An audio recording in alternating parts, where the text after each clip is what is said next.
Welcome back to the podcast where we celebrate innovation for a happy planet. I am your host, Abigail Carroll. In our first face-to-face podcast recording, we are at the University of New England in their new recording studio. A visual version of this is currently being produced by my Shaw Innovation Fellow, Kaylee Dunlap, who has been interning for the podcast for this entire academic year.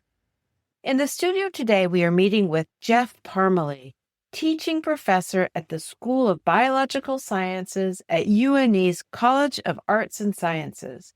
Jeff is an evolutionary biologist and ecologist interested in amphibians and reptiles. He teaches anatomy, physiology, and herpetology, which is the branch of zoology concerning reptiles and amphibians, as well as my favorite, the natural history of the Galapagos. Jeff is also on the board of Maine Big Night, which I'm going to let him tell us about today. Welcome to the podcast, Jeff.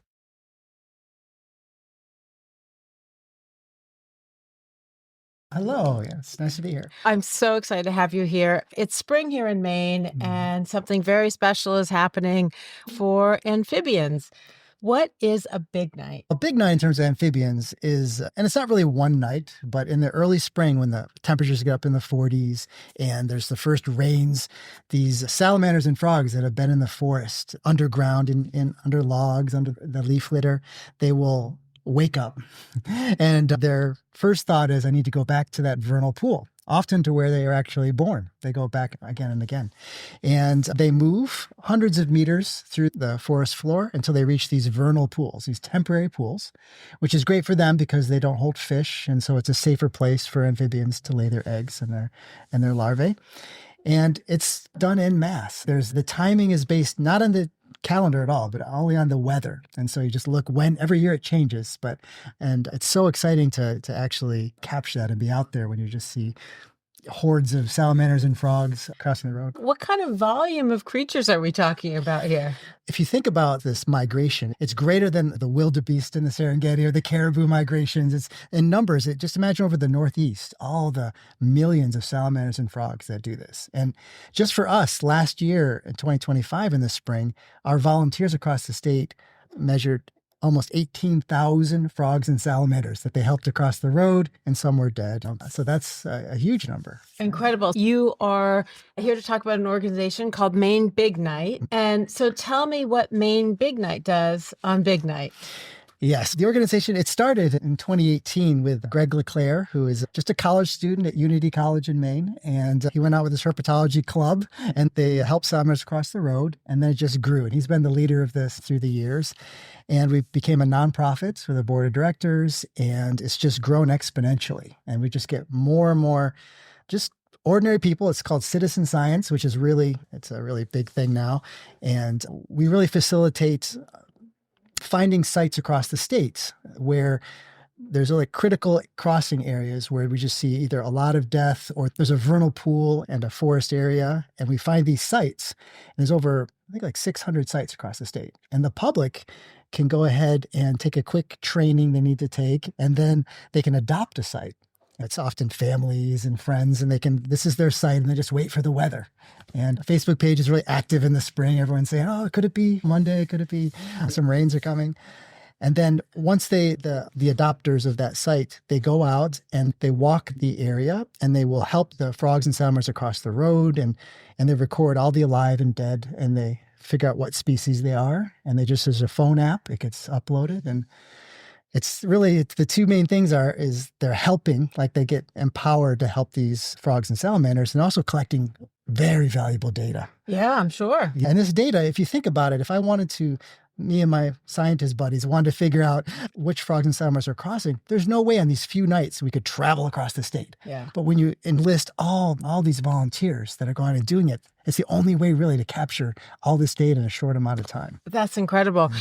And just to put this in perspective, I read some incredible statistics about how many of these amphibians there are in our ecosystem. Can you speak to the sheer volume of them around in our forests? Sure. For the one thing, there's not that many species Yeah. as you go further south. And Yeah. Costa Rica has 215 amphibians, and we have 9 salamander species and 9 frogs. And the subset of those that would be crossing the road in the spring, it's probably 5 or 6. So on the one hand, there's not that many species, but on the other hand, it's really good for a project like this because we can really trust the data and you can train people when there's not hundreds of species like this. But there's just a lot of amphibians.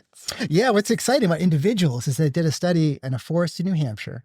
And they counted all of the organisms. There was a huge study. And they found out that the biomass, the amount of little tiny redback salamanders, was more than all of the deer, squirrels, all the birds and mammals combined.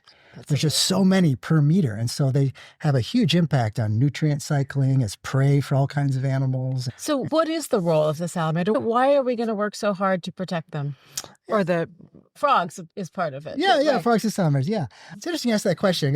You think, why do we want to conserve any particular animal? It goes to a bigger idea of possibly why. What is our role as humans in protecting endangered species? But I think I'm digressing there. But in terms of the ecological role, the amphibians, they're a major source of prey for other animals. And in the spring, the adults go to the ponds, these vernal pools, and they lay their eggs and then they leave. And those larvae are going to grow and they feed on the leaf matter and the algae. And then they will end up taking that biomass from the pond back onto the land. And even the salamanders on land will be burrowing, like they have a similar function to earthworms. They're going to help move the earth in their burrows. And so they're a major part of the food web. And they're also important to nutrient cycling. Very interesting. And they're also good barometers of the environment.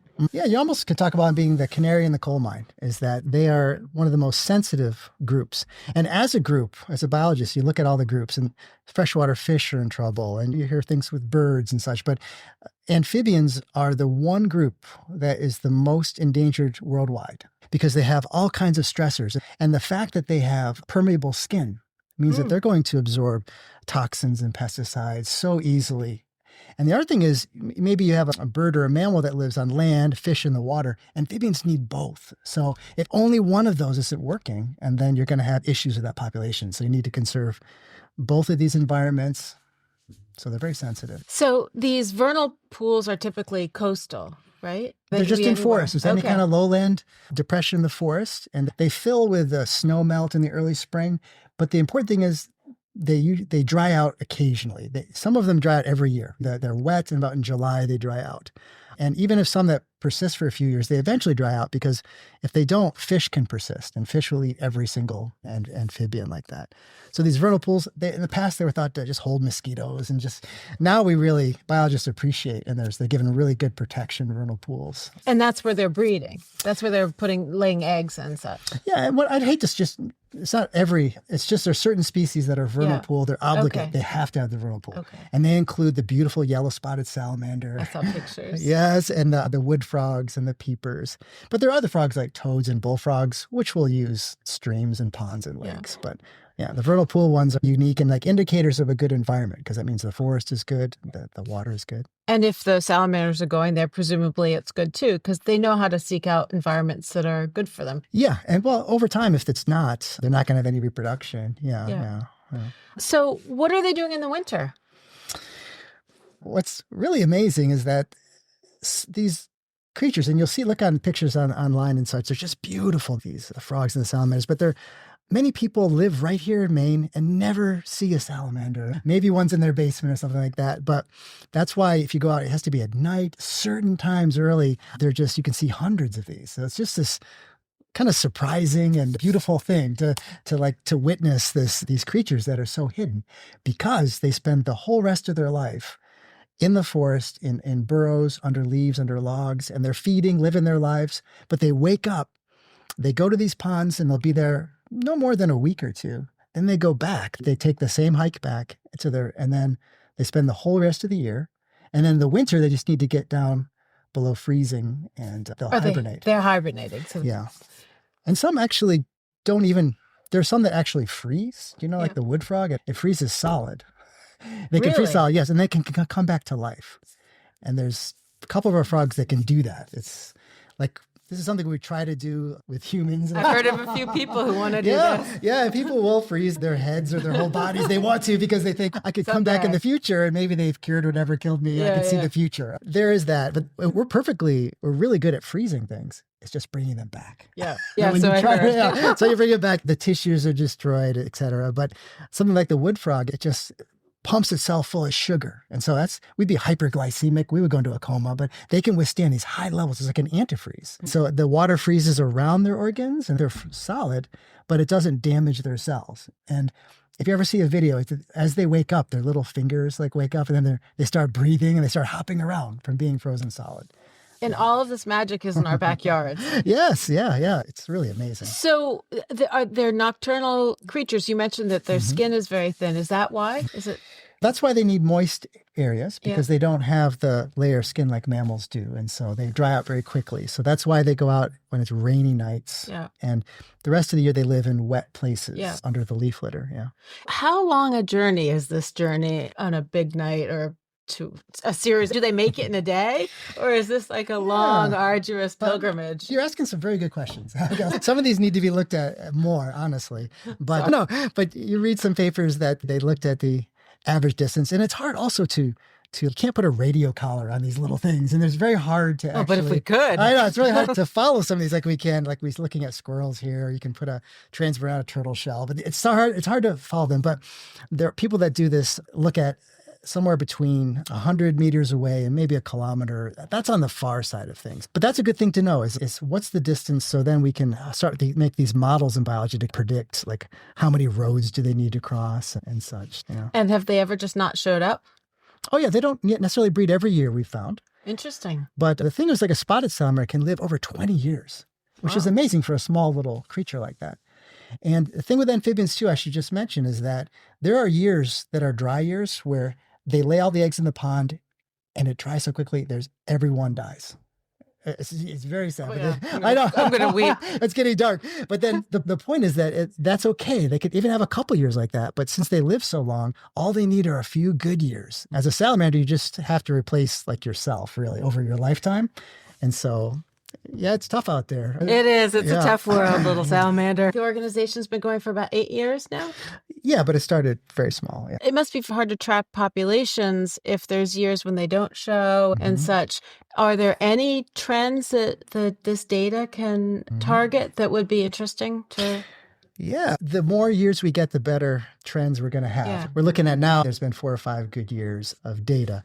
And we can find, luckily, we go to these same sites. Like people tend to go year after year to these same sites. And so that's incredibly valuable data to be able to look at that and look at changes with climate change or development. And then we can look at this in the future and go back and take a look at all these things. But right now, our numbers are growing exponentially because we have more people. And so we really have to look at like number of amphibians per person effort, that kind of thing. But it's just too early to say. Yeah. There's many places where amphibians are doing very well. I should say that. Yeah. I'm glad to hear it. Yeah.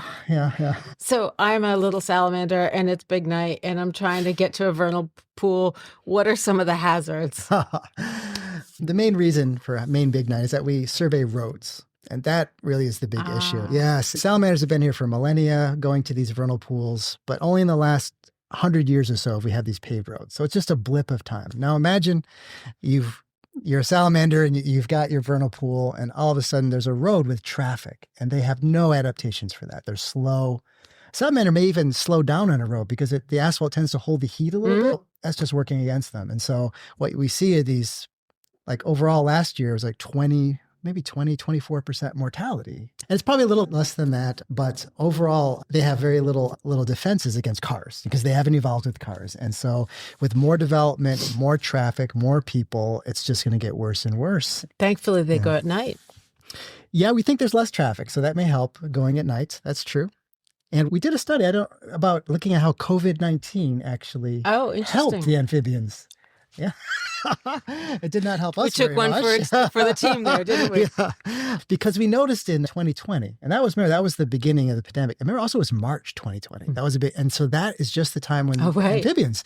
And the year after we noticed, wow, it seems like the mortality was less. But of course, you need to luckily we had the data to ask that question intelligently. And we did. So we looked at 2 years after COVID, before, and that 2020.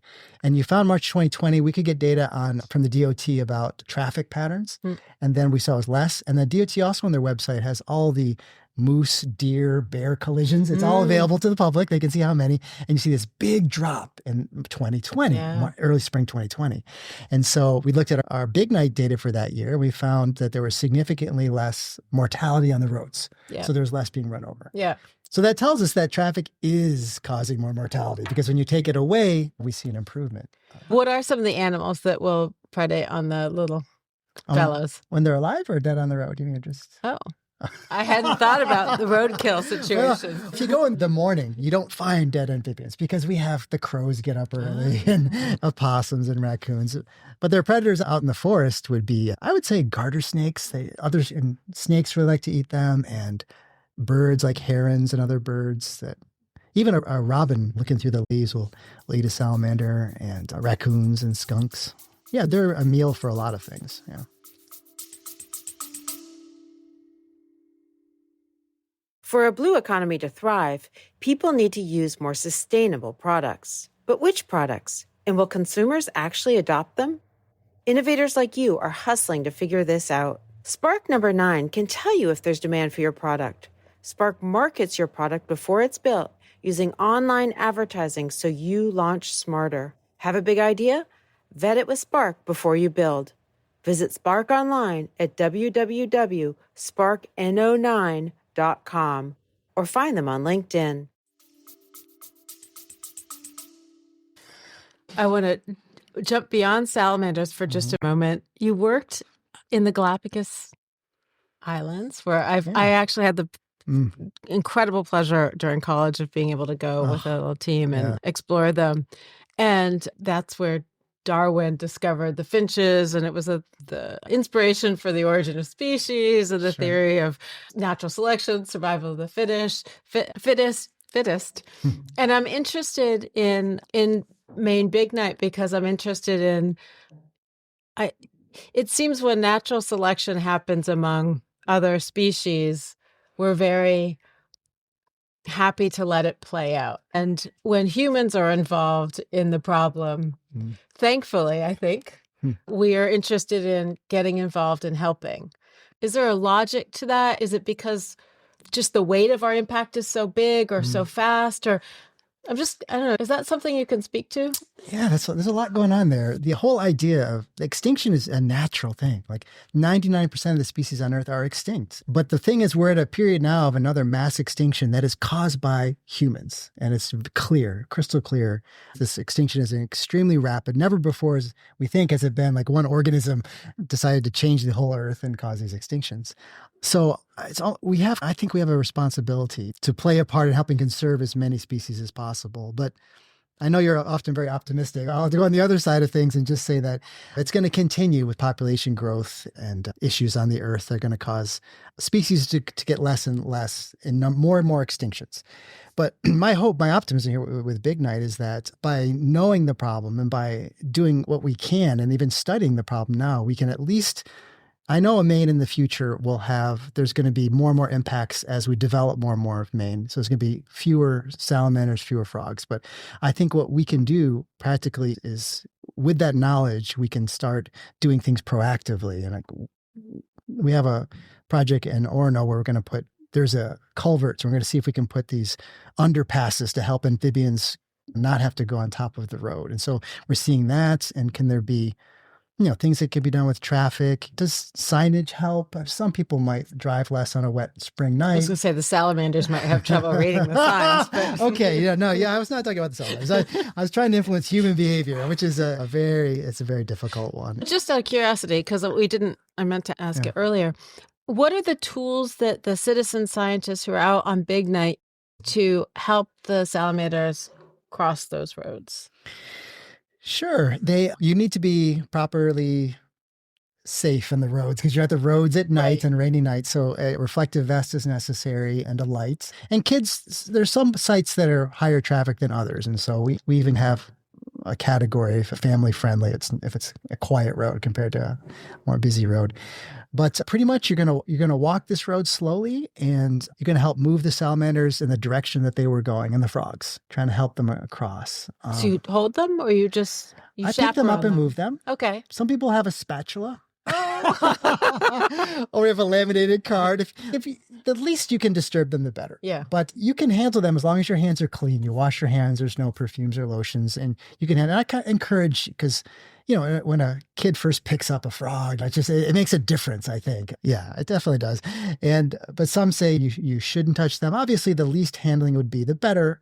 But there's studies. People have had captive frogs and salamanders for decades, and I was wondering how you prevent people from taking them all home. Those little yellow spotted ones are awfully cute. I know. Yeah, it's not our business what they're doing out there. You wind up in the pockets. I don't know. Yeah, and they're not. You need a permit to actually keep these wildlife. But as a kid, I had toads and aquaria and things like that. I was going to ask how you got interested in amphibians. Oh yeah, I could have studied birds or insects or plants. I have a varied interest, but when I started graduate school as my master's, I just had a class that I liked. We studied these jars of alcohol with fish in them and frogs and snakes. And I liked the professor, and we went out in these field trips. And so I said, hey, can I work with you? And it could have been, I could have studied many different things, and then once I got my PhD, and it's a big wide group, because reptiles and amphibians include things as different as like a crocodile and a salamander and a turtle and a lizard and a snake. So it's a big group. That's very cool. So I want to talk a little bit about citizen scientists. Yeah. It sounds like they have a really important role on Maine Big Night, but what more can people do? What can people do in their backyards, in their lives, to help mitigate these destruction of these little guys? Sure. Yeah. Yeah. Citizen science is on many levels is just amazing. And it's a new thing for me. It wasn't, because you think, how can a non-scientist collect this data that we're using to publish papers and things like that? But a lot of studies have shown that with a little bit of training, and we go over the data every season, that we feel real confident that people, and there's pictures taken of everything. And so we can take a look at that. And you think about this Maine Big Night, I talked about having 17 or 18,000 salamanders and frogs last year. The Christmas bird count with birds have been going on for over 100 years. And this year, that citizen science project, they had 83,000 volunteers and 44 million birds. So yes, this is worldwide, but this is a citizen science project that is just so useful. And new species, invasive species popping up, these long-term things. And citizen science also, for me, the person doing a big night, many of them, it's the excitement is helping them across the road. And it's wonderful, because that there's traffic on these roads, and you've really helped these individuals. But also that long-term data, as a scientist, I'm so excited about, is doing that. And just getting people involved. They feel like they have a role in, that you can see policy, and you can see things you don't think you can control. Maybe you enjoy wildlife. This is something that's tangible. You can go out, collect this data that really is adding to this database that's going to help conserve them in the long run. And it's all ages going out there. Exactly. Yep. There needs to be a person that is certified that's going to enter the data. Yeah. Other people, your friends can join, kids can join to do it. Yeah. So you've gotten a lot of press this year. Do you know what your numbers of citizen scientists joining are going to look like? Oh, the Facebook group has over 8,000 people. Okay. Yeah. But then when we look at the number of certified volunteers, it's in 700-800 range. These are certified. And then again, it's twice as many people actually go with them. Yeah. And we're talking about, and if you look at the graph, I graph participation is just going up and up, because people find out from friends, they see on social media, and they can get involved with this. It sounds like a really fun time, as well as helpful and instructional. You mentioned I was optimistic, and you said you weren't going to be super optimistic, but I'm not going to let you leave us there. Okay. So now give me the right answer. All right. No, seriously. What you're seeing out there, and with your students, and as well as out in nature and with the amphibians and in other creatures that you've been observing. How bad is it? And are you hopeful at all? What brings you hope? Yes. Yeah. I'm a biologist, a conservation biologist. And so when you look worldwide, it's easy to be pessimistic. When population growth with the concomitant, the burning of fossil fuels, the imminent climate is going to get warmer. Sea levels are going to rise. We're seeing it as El Nino this year coming up. It's more and more rapid. So it's easy to be pessimistic, but I really see, I guess, is that this group, like amphibians and reptiles, they're not as cuddly. You don't see a lot of people really save the snake, save the deer and the birds. But I see more and more of the young people more embracing reptiles, amphibians, and embracing being good stewards and being good conservationists. Things like recycling, every little bit is going to help in the big picture. So that's optimistic to me. I see in people, I see a greater desire to be a part of the solution. And of course, there's a segment of the population that you're not going to reach, and they just don't care. They're not. It's frustrating. They're not engaged, and it's all about them. It's not about that. But you get people like you and other people, my students, that are just excited and they just want to learn and they want to make a difference. Big Night, we go out year after year, and the amphibians are there. We haven't seen these big declines, although we don't have enough data really to see. Like a few more years to be able to see if we go to these same sites, are the numbers declining? And even though the years vary, if you have enough years, you can start to make some conclusions. And we can look at, even if the number of people varied, we can correct for that and say how many salamanders per time per person. And I guess I don't have the data to say that they're not declining in Maine, but surely I know I can look around and I can see all the new subdivisions, the new houses. Each one brings a new car or two or three. And I know the traffic patterns are going to get greater and greater. But I hope we come up with more solutions, because now we're taking the data from Big Night. We're saying, what can we do? How can we? That's the big point of it. The big piece of it is, now that we know this, what can we do? And I think these crossings are one avenue. Each one is very expensive to make, but if they're going to replace a part of the road anywhere, we'd love to have them make these crossings to prevent this death. Does signage work? Can we convince people not to drive as much on these few rainy nights? It'd make a big difference. So maybe there's solutions that we haven't come up with yet, but we're collecting the data anyway. Yeah. The first part is understanding the problem. Yeah. Thank you so much, Jeff, for your time today. I feel optimistic, and I'm very excited to join Maine Big Night one of these nights. Can you just tell us how to join? Yeah, you go to mainebignight.org, and on it says how to get involved. And like I say, someone does a training, you sign a waiver, and then there's an interactive map. You can look near your home and say, oh, what are the sites available? And some of them show that, they invite others to come with them. So we can put you in touch with people like that. But you just adopt a site, and you can contact me too. I do a couple around Biddeford, so great, on campus. Yeah. It sounds like a whole lot of fun, and it's important work. Oh. So thank you for coming, and thank you for all you're doing in the community. It's a pleasure. Right.